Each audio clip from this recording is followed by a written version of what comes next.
the game, cause see the boxing voice. Welcome back, gang, for the first time and hopefully many more to come. Don't forget to subscribe to the YouTube channel and click on the notifications right here, this little bell, so you can get those emails every time we go live. Peace. I mean, if Crawford had won, we had two options. So, and the mandatory makes it difficult to stick strictly to the contract, simply because the rules of the WBO stipulate that the champion must fight the mandatory. Now, Bob and myself can't come to agreement on the courses that are available because the thing called a purse bid. But what complicates it is you've got the rules over here of the WBO and you've got what's in the contract over here. So it's just these are just things to be discussed.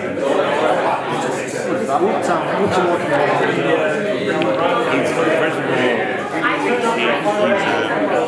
like Ramirez, really handsome looking, clean cut kid. Ramirez is also really a handsome looking kid. And that attracts people. The kid knows how to fight.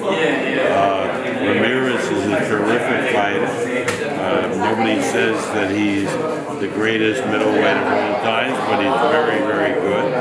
He beat Jesse Hart, which is good. He's beaten Arthur Abraham. He's really good. And I'm looking to make really good fights. And the fact that we could do the championship fight in Queensland in the Gold Coast is really attractive. And apparently his management have a very good friend in Australia, a Mexican guy, and so they're looking forward to fighting in Mexico. Right? You know? I think Gilberto's a great talker as well. Yeah. Here's a kid who couldn't speak a word of English when we first started with him, and we got him a tutor, and within 6 months to a year, he now speaks perfectly without any translator or anything. All these boys need, you've got a lot of great talent in Australia, I've always said that.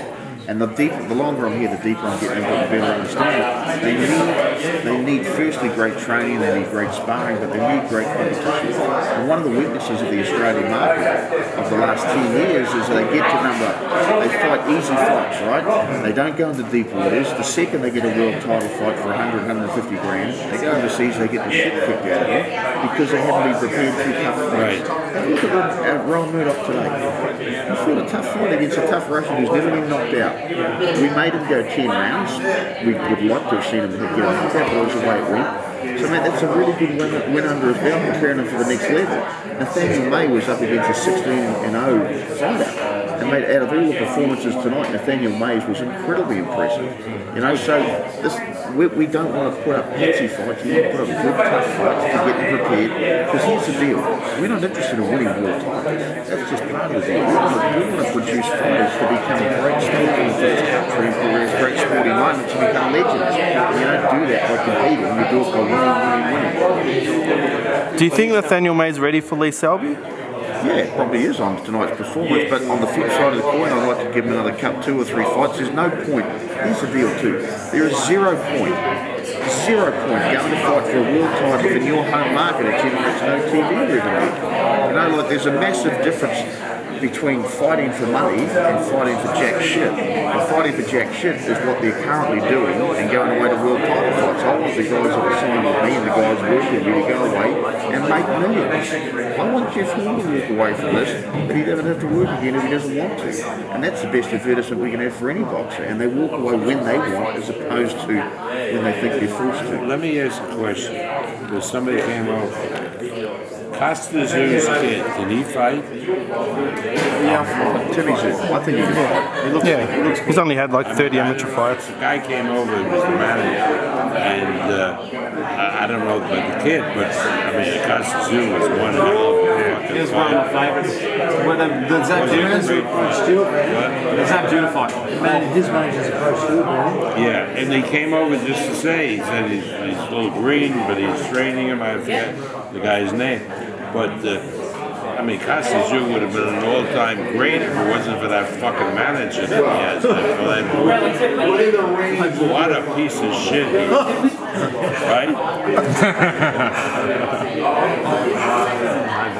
Look, Tim Zoo's another one we watch. There's a whole lot of kids I could run off. You've got George Cambosis, I think is an outstanding talent. You've got Nathaniel May, you've got Rowan Murdoch. There's a young fella called O'Malley coming through the match.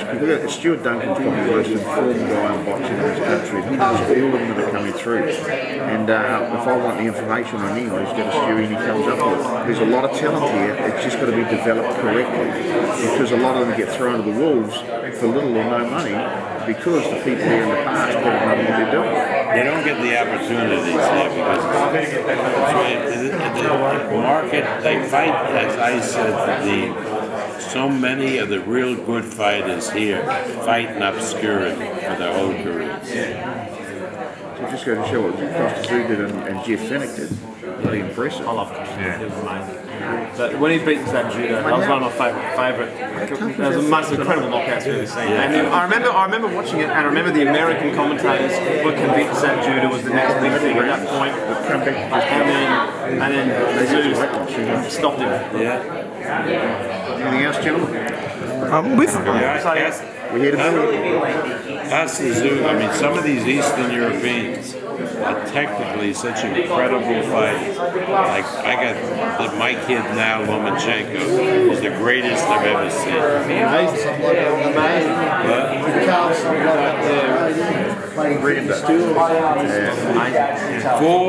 Last four fights against top guys, he made every one of them quit. Lomachenko. Every one of them quit. What a fight. And you talk about a brilliant kid. I mean, just not brilliant boxing. Brilliant kid. I told him, through a translator, I said, Loma, nobody wants to interview you, and then through a translator, and then have to translate your answers. Takes too long. You got to learn how to speak English. Came back 2 months later, and he spoke passable English. And 3 months after that, you can have a conversation with him. He speaks perfectly. ESPN did a really good story on it. Yes. Yeah, wasn't that? Yeah, Mark Regal. Yeah. It's true. He's a unique dude. Nobody trains the way he does. Nobody. And the father, before he let him fight, made him a ballet dancer and then a gymnast. So he has footwork. It's, the most amazing. Is there any chance we're going to get him in with Mikey Garcia in the near future? Who? Lomachenko against Mikey Garcia. A lot of people have been talking about that. Against Mikey Garcia? Yeah. Anytime, but you have to understand. Lomo tells me, he'll fight Mikey Garcia any day. He said the guy is so slow that it's not really a contest. I mean, I have a fighter in Lomachenko that his biggest complaints to me is that his opponent is not competitive enough for him to waste his time. I mean, I've never seen anything like it. He only wants, but yes, I'm going to make a Garcia fight. 140 or? 135. What? And then make the Linares fight. Yeah. Yep. Very good. I think it's corporate time. Yeah. Now, and also, with what I alluded to, the Disney buying all the Fox, you're going to see our fights on a regular basis. All these great fighters and great fights here, and Dina's going to handle it for me. But it's now part of our company. Disney owns ESPN. And ESPN is going to be taking over all these sports channels. So does that mean we'll get a lot of these fights? Because there's some big fights that we've missed out on here in Australia. You get everything. Okay. You get everything. You get our fights. You get fights from Japan. You're going to get fights from England, but really good fight. You're going to have. This is a box. We're going to make this in where boxing is one of the premier sports in the country. Yeah, long overdue. anything open late? The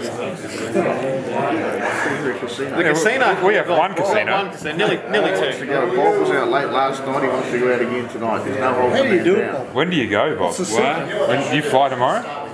No, I fly on Friday. Okay. Kombucha juice or something? What? How do you keep going? What's the Because once you start making excuses for yourself, you can't keep going. You keep going by keep going. Now also, I must say, for me, one of the most delightful night sleeps I get are on these planes. Like Virgin Australia, they make a bed, they put a mattress down, you go to sleep. Wouldn't know about that. Yeah, but must be nice. I take a sleeping pill, and because it's legal where I come from, I also eat a couple of gummies, you know, a couple of edibles. Yeah, I saw that article. I saw that article. Somebody asked me, what is the key to my longevity? And it was like a stupid question. So I said to him, That's what he started. I said to him, because I take a puff every once in a while. Rito says Bob's gone mad. Rito says, what's going on with Bob? He's gone mad. Who said that? He did. When I read the marijuana I texted him the story. He texted me back. It's legal in Nevada. It's going to be legal in Vegas. January 1st in California. When you come to Vegas, we have all over town some of the greatest marijuana places in the world. All legal. All legal. Do you know what's with the different, I never knew this, all different strains. Yeah. All you take this for that, and then they also have, without the high, people take patches that they put on their knees. Like nicotine patch? No, they put patches on Pain relief. because it's better than medicine to care for the pain. And Yeah. you don't get high or anything. It's been we've got medicinal cannabis just been legalized. Yeah, right. A lot of few states. Bob was saying the price per ounce has fallen through the floor with legalisation. Oh, What is it, out of curiosity? you go in. you go in. And a vape that lasts for a month. This is his specialty, not mine.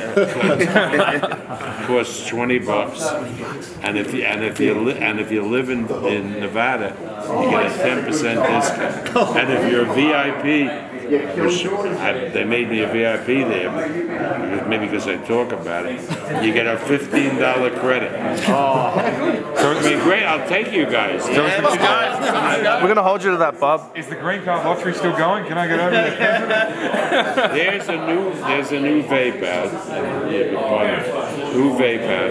which everybody is going crazy about. It's really so good. It's called Manitoba Thunderfuck. And it's the hottest selling item. It's on the list. They're on the list. Thanks, Bob. Thanks, Bob. That's why I'll get a big press turnout, right? Man, imagine a whole week stoned out of your mind. Good on you, Bob. Well done again, eh? Well done, right?